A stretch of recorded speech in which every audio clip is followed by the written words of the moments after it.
আপনি যদি একজন বিগিনার হন এবং সঠিক নিয়মে টাইপিং শিখতে চান কিংবা আপনি যদি টাইপিং স্পিড বাড়াতে চান তাহলে আপনি একদম সঠিক ভিডিওতে ক্লিক করেছেন। আজকের এই ভিডিওটা শুধুমাত্র আপনার জন্য। এই ভিডিওতে আমি আজকে এমন 5টি কার্যকরী টাইপিংয়ের জন্য টিপস শেয়ার করব যেগুলো আপনি যদি ফলো করেন তাহলে মাত্র 7 দিনেই আপনি টাইপিং শিখে যাবেন সঠিক নিয়মে এবং আপনার টাইপিং স্পিডও অনেক পরিমাণ বেড়ে যাবে। তো চলুন শুরু করা যাক দেরি না করে। তো প্রথমেই বলি, ভালো করে কিন্তু আমার কথাগুলো মন দিয়ে শুনবেন।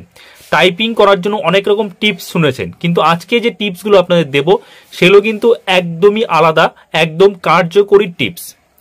প্রথমত বলি, টাইপিং করতে গিয়ে আমরা যে ভুল করি, প্রথমেই কি করি, যে প্রথমেই একটা কোনো পেপার নিয়ে বা কোনো একটা বই নিয়ে সেখান থেকে লেখা নিয়ে বা সেই লেখাটা সামনে রেখে আমরা টাইপিং আরম্ভ করে দিই, দেখে দেখে টাইপিং করি আরো, তারপরে স্পিড বাড়ানোর চেষ্টা করি। তো এইটা কিন্তু একদমই ভুল একটা পদ্ধতি। সব থেকে ভুল পদ্ধতিতে এইটা, যেটা কোনো কিছু না জেনে আগেই একটা বই নিয়ে বা কোনো কিছু একটা টেক্সট নিয়ে আমরা লেখা আরম্ভ করে দিলাম, কোনো একটা পেপার নিয়ে আমরা লেখা আরম্ভ করে দিলাম। তো এর মতো ভুল পদ্ধতি কিন্তু নেই। তাহলে সঠিক পদ্ধতি কি? সঠিক পদ্ধতি, প্রথমে আপনি যে টাইপিং করছেন সেটা মাথায় না রেখে প্রথমে আপনাকে কি করতে হবে, এই কিবোর্ড সম্পর্কে সঠিক জ্ঞান আপনার থাকতে হবে। আমরা কি করি, প্রথমেই টাইপিং করতে যাই, প্রথমেই তাড়াহুড়ো করে টাইপিং আরম্ভ করে দিই, সেটা কিন্তু একদমই ঠিক নয়। তো দেখুন, প্রথমে যেটা আপনার জানতে হবে, প্রথমত এই যে কিবোর্ডটা, এবার এখানে অনেকে বলবে আরে কিবোর্ড তো দেখেছি, কিন্তু আপনি কিবোর্ড দেখেছেন ঠিকই, সঠিকভাবে দেখেননি। সঠিকভাবে ভালোভাবে আপনার কিবোর্ডটা দেখতে হবে। কিবোর্ডে কি দেখবেন? কিবোর্ডে দেখবেন যে কোথায় কোন কি রয়েছে। দেখুন, একটা জিনিস খেয়াল করুন, ইংরেজি যে লেটারগুলো হয় এখানে কিন্তু সেই লেটারগুলো পরপর নেই, মানে এর পরে বি, বি এর পরে সি, ডি এরকম কিছু নেই, সব কিন্তু উল্টো পাল্টা করে সাজানো আছে। এখানে এ তো এখানে বি আছে, এখানে সি তো এখানে ডি আছে, সব কিন্তু উল্টো পাল্টা করে সাজানো আছে। তো কাজেই এটা কিন্তু শিখতে গেলে আপনাকে কিছু নিয়ম বা টিপস মেনে চলতেই হবে। তো সবার প্রথম আপনাকে দেখতে হবে যে কোথায় কোন কি রয়েছে, ঠিক আছে, যে ভালো করে আপনাকে পর্যবেক্ষণ করতে হবে এই কিবোর্ডটা। প্রথমত এইটা কাজ, আপনি স্থির হয়ে শান্তভাবে দেখুন। এবং কি দেখবেন, দেখুন এই যে লেটারগুলো রয়েছে, এই লেটারগুলো কিন্তু 3টে রোতে রয়েছে, এই একটা রো, এই একটা রো এবং এই একটা রো, মানে 3টে রো। এই মাঝখানের যে রোটা আপনারা দেখছেন এটাকে বলা হয় মিডিল রো বা হোম রো। ওপরের যে রোটা দেখছেন এটাকে বলা হয় টপ রো, ওকে।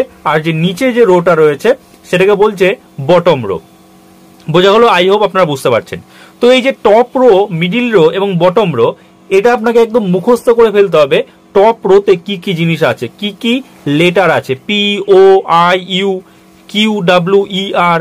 মিডিল রোতে কি কি আছে এগুলো কিন্তু আপনাকে মাথায় রাখতে হবে, প্রথমত এইটা। তারপরে দেখুন, আই হোপ আপনারা বুঝতে পারবেন। দেখুন আমি সামনে নিয়ে দেখাচ্ছি, এই যে যে লেটারটা রয়েছে এবং এফ, এই যে লেটারটা রয়েছে এফ লেটার, আই হোপ আপনারা বুঝতে পারছেন। দেখুন এখানে কিন্তু একটা দাগ রয়েছে এবং এই যে জে এর নিচেও কিন্তু একটা দাগ রয়েছে। এইরকম দাগ কিন্তু অন্য কোনো লেটারে নেই, ওকে। তো তার মানে এটা কি, এটা হচ্ছে পজিশন, মানে আপনার হাতের পজিশন, যেটা আমাদের আজকের ভিডিওর দ্বিতীয় টিপস। প্রথমত আপনি দেখে নিলেন যে আপনার কোথায় কি লেটার আছে। দ্বিতীয়ত কি করতে হবে, এবার আমাদের হাতের পজিশন। আমরা মানে যারা বিগিনার তারা প্রথমেই যে ভুল করি, হাতটা যেখানে খুশি রেখে দিই। কেউ এরকম রাখে, কেউ এরকম রাখে, যেটা সম্পূর্ণ ভুল। কেউ এরকম রাখে, কেউ বা কি করে ডান হাত দিয়ে এই পাশের লেটার ও পাশের লেটার সবই টাইপ করে, বাঁ হাতটা খুব কম চালায়। তো সেটা কিন্তু করলে চলবে না। আমাদের ভালো করে বুঝতে হবে, এই যে আমাদের ডান হাত এবং বাঁ হাতের 5টা ফিঙ্গার রয়েছে, 5টা ফিঙ্গারের কিন্তু আলাদা আলাদা নাম রয়েছে। এটাকে বলছে ইন্ডেক্স ফিঙ্গার, এখানে মিডিল ফিঙ্গার, তারপরে রিং ফিঙ্গার এবং তারপরে রয়েছে লিটিল ফিঙ্গার, আর এটা হচ্ছে এই দুটো থাম্ব, ঠিক আছে। তো এই যে আমি দুটো দাগ দেখালাম, এই একটা দাগ, এই একটা দাগ, এই দাগে আমাদের দু হাতের, ডান হাত এবং বাঁ হাতের যে ইন্ডেক্স ফিঙ্গার আছে সেটা থাকবে, মানে ঠিক এইখানটায় এবং এইখানটায় ঠিক এরকম থাকবে। অনেকে কি করে, অনেকে জি এর উপরে রাখে আর এইচ এর উপরে রাখে, ঠিক এরকম ভাবে কিন্তু অনেকে করে, সেটা কিন্তু একদমই ভুল পদ্ধতি। এর জন্যই কিন্তু এই দুটো দাগ দেওয়া রয়েছে। তো আপনার ইন্ডেক্স ফিঙ্গার দুটো, মানে ডান হাতের ইন্ডেক্স ফিঙ্গার থাকবে জে এর উপরে এবং বাম হাতের ইন্ডেক্স ফিঙ্গার থাকবে এফ এর উপরে, ঠিক আছে। এরপর বাকি যে ফিঙ্গারগুলো সেগুলো পরপর থাকবে, মানে ডি এর উপরে থাকবে, এই যে ডি দেখতে পাচ্ছেন, এই ডি এর উপরে থাকবে আমাদের এই মিডিল ফিঙ্গার। আপনারা স্ক্রিনে এখন দেখতে পাচ্ছেন, আই হোপ। আমি কিন্তু ছবিটা আপনাদের সাথে শেয়ার করেছি। তো তারপরে এই যে এটা হচ্ছে আমাদের রিং ফিঙ্গার থাকবে এস এর উপরে এবং তারপরে লিটল ফিঙ্গার থাকবে হবে এর উপরে। ঠিক একই রকম ভাবে এখানেও কিন্তু তাই, জে এর উপরে কে, এল এবং এই যে কোলন বা সেমিকোলনের উপরে, মাঝখানে কিন্তু জি আর এইচ এই দুটো কিন্তু কোনো ফিঙ্গার থাকবে না। এবং আমাদের যে থাম রয়েছে এই থাম কিন্তু থাকবে এই যে স্পেস বার রয়েছে এই স্পেস বারের উপরে, ঠিক আছে। তো আমাদের হাতের পজিশনটা কিন্তু ঠিক এই রকম হতে হবে, ঠিক আছে। আই হোপ আপনারা বুঝতে পারছেন, মানে যাতে ফিঙ্গারগুলো ঠিকঠাক জায়গায় আমাদের রাখতে হবে। এবং যখনই আমরা অন্য কোনো মনে করুন আমার এখন ই টাইপ করতে হবে, তাহলে আমার ই রয়েছে কি একদম টপ রোতে, এই যে ই দেখতে পাচ্ছেন, এই ইতে যখন আমরা টাইপ করব বা প্রেস করব, তারপরে কিন্তু আমাদের এই মিডিল ফিঙ্গারটা আবার আমাদের এই ডিতে আনতে হবে। মানে আমাদের এই যে হোম রো বা মিডিল রো রয়েছে, এই হোম রো বা মিডিল রো এর উপরে কিন্তু আমাদের ফিঙ্গারগুলো সবসময় রেস্ট করবে, মানে এর উপরে কিন্তু সবসময় থাকে। কখনোই আমাদের হাত যেন এরকম না থাকে বা এরকম না থাকে বা এরকম না থাকে, এইখানে সবসময় আমাদের এই ফিঙ্গারগুলো কিন্তু রেস্ট করবে। যখন যেখানে যা প্রেস করতে হবে সেখানে প্রেস করে আবার সেই ফিঙ্গারটা আগের পজিশনে আমাদের আনতে হবে। বোঝা গেল? আই হোপ আপনারা বুঝতে পারছেন। তো এটা গেল 2 নম্বর টিপস। এবং তার সাথে সাথে শুধু হাতের পজিশনে নয়, কিন্তু তার সাথে সাথে আপনার বসারও একটা পশ্চার ঠিক রাখতে হবে। মানে আমরা কি করি, আমরা অনেকে কি হয় যে যখন বসি সামনের দিকে ঝুঁকে বসি, সামনের দিকে ঝুঁকে কিন্তু একদমই বসা যাবে না। আপনারা ছবিতে দেখতে পাচ্ছেন, আপনাকে কিন্তু একদম 90 ডিগ্রি অ্যাঙ্গেলে বসতে হবে, যাতে হাতের ওপর কোনো রকম প্রেশার না পড়ে। যখনই আমরা 45 ডিগ্রি অ্যাঙ্গেল বা তার থেকে কম অ্যাঙ্গেলে আমরা যখন বসবো, যদি আমরা বসি তাহলে কি হবে, হাতের উপর একটা প্রেশার পড়বে, যার ফলে এই জায়গাগুলোতে আমাদের ব্যথা হয়ে যাবে, আমরা ঠিক মতো টাইপ করতে পারবো না। ওকে, তো তার জন্য আপনাকে 90 ডিগ্রি অ্যাঙ্গেলে কিন্তু বসতে হবে, যেমনটা ছবিতে দেখানো রয়েছে। তো এই গেল 2 নম্বর টিপ। এবার বলি 3 নম্বর টিপস সম্পর্কে। তো দেখুন 3 নম্বর টিপস সেটা হচ্ছে, আপনি তো সব সময় টাইপিং প্র্যাকটিস করতে পারবেন না, এটা সম্ভব না, সারাদিন 24 ঘন্টা ধরে সম্ভব না। এইবার কথা হচ্ছে, আপনি 7 দিনে কিভাবে তাড়াতাড়ি শিখবেন। আপনার কাছে যদি সময়ও না থাকে তাহলে কি করবেন? প্রথমত আপনাকে যে কাজগুলো করতে হবে, মানে এই কাজটা যদি আপনি একবার করে ফেলতে পারেন তাহলে আপনার কাছে একদম জল ভাত হয়ে যাবে। সেটা হচ্ছে, আপনারা স্ক্রিনে এখন দেখতে পাচ্ছেন, আমরা যে ফিঙ্গারগুলো আছে, এই যে ফিঙ্গারগুলো, আমরা এই ফিঙ্গারটা এখানে রাখলাম, এখানে ঠিক এরকম ভাবে আমাদের যে থাকবে, এগুলো দিয়ে তো আমরা এই যে লেটারগুলো আছে এই লেটারগুলো টাইপ করব। বাট এই যে এতগুলো লেটার রয়েছে, বাকি লেটার, সেটা কে টাইপ করবে? তো সেগুলোও কিন্তু আমাদের এই 10টা ফিঙ্গার দিয়েই টাইপ করতে হবে। তো সেই কারণে এই যে স্ক্রিনে আপনারা দেখতে পাচ্ছেন, প্রত্যেকটা ফিঙ্গারের কিন্তু আলাদা আলাদা রুল রয়েছে। মানে আমাদের মানে আমাদের যে ফিঙ্গারগুলো রয়েছে, এই ফিঙ্গারে কোন কোন লেটার আমরা টাইপ করব।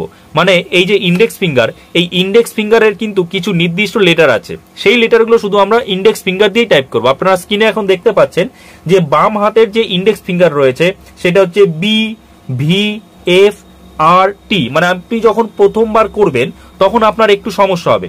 মনে করুন এই যে এটা আমাদের বাম হাতের ইন্ডেক্স ফিঙ্গার, তো বাম হাতের ইন্ডেক্স ফিঙ্গারে আমরা কি এই যে এফ এর কিন্তু আমাদের রেস্ট রয়েছে, মানে এখানে সবসময় থাকবে।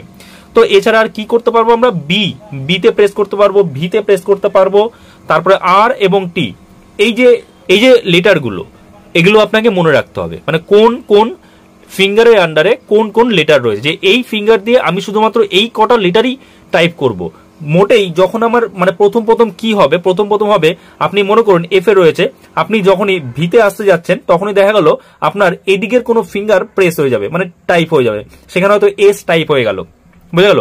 তো এইগুলো সমস্যা হবে প্রথম, বাট আপনি যখন কয়েকদিন প্র্যাকটিস করবেন অটোমেটিক এগুলো ঠিক হয়ে যাবে, তখন আর আপনার এই সমস্যাগুলো হবে না। আপনি যেটা টাইপ করতে চান সেটাই আপনি টাইপ করতে পারবেন এবং আপনার যে ফিঙ্গারটা ঠিক সেই জায়গায় গিয়েই পৌঁছাবে। তো এই কাজটা আপনাকে করতে হবে। তো তার জন্য আপনাকে মনে রাখতে হবে, আপনি অন্য কোনো কাজ করছেন বা কোথাও যাচ্ছেন, যাই করুন আপনার মাথার মধ্যে ঘুরতে হবে যে আমার ইন্ডেক্স ফিঙ্গারে এই ওয়ার্ড আছে, আমার মিডিল ফিঙ্গারে এই ওয়ার্ড আছে, আমার রিং ফিঙ্গারে এই ওয়ার্ড আছে। তো এগুলো কিন্তু মনে রাখতে হবে। এগুলো মুখস্থ হয়ে গেলে, এগুলো মুখস্থ হয়ে যাওয়ার পর আপনি কি করবেন, আপনি এইবার টাইপ করবেন। কিভাবে টাইপ করবেন? এইবার আপনি টাইপ করবেন, দেখবেন যে আপনার যে ফিঙ্গারগুলো, এই ফিঙ্গারগুলো ঠিক মতো আপনার দেখে দেখে এটা করবেন প্রথমে আপনি, যে আপনি ফিঙ্গারগুলো ঠিক পজিশনে যাচ্ছে কিনা। ধরুন ইন্ডেক্স ফিঙ্গারটা আমার বিতে আসছে কিনা আমি দেখলাম আগে, হ্যাঁ আসছে, দু একবার আমি দেখলাম, তারপর না দেখে করলাম, না দেখে দেখলাম হ্যাঁ ঠিকঠাক জায়গায় আসছে, ঠিকঠাক আমি টাইপ করতে পারছি। না দেখে মানে স্ক্রিনের দিকে তাকাতে হবে আপনাকে, কিবোর্ডে তাকালে চলবে না। আপনি স্ক্রিনে তাকিয়ে ভাবলেন যে আমি এটা প্রেস করবো, দেখি পারছি কিনা, হ্যাঁ ভি প্রেস করবো, ভি প্রেস করতে পারলাম। কিংবা আমি ই প্রেস করব, আমি কি ই প্রেস করতে পারছি, বা আমি এস প্রেস করব, আমি কি পারছি। ধরুন আমি ডাব্লু প্রেস করব, ডাব্লু প্রেস করলাম, পারছি কিনা এটা আপনাকে দেখতে হবে। ওকে, তো এটা যখন হয়ে যাবে আপনার প্র্যাকটিসটা, হ্যাঁ আমি যেখানে যেখানে লেটারগুলো রয়েছে সেখানে সেই ফিঙ্গার দিয়েই আমি সেই লেটারগুলো টাইপ করছি। ওকে, এটা যখন হয়ে যাবে তখন এই যে স্ক্রিনে এখন একটা লেখা দেখতে পাচ্ছেন, the quick brown Fox jump over the lazy dog.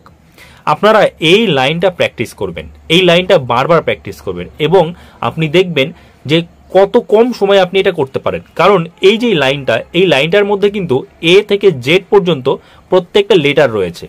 তো আপনি যখন এটা করবেন এবং বারবার করে প্র্যাকটিস করবেন, তখন কিন্তু আপনার একবার মুখস্থ হয়ে যাবে এবং আপনি বুঝতে পারবেন হ্যাঁ আপনি এখন যদি জেড প্রেস করতে হয় তাহলে জেড আপনি কিভাবে প্রেস করবেন, কোন ফিঙ্গার দিয়ে প্রেস করবেন।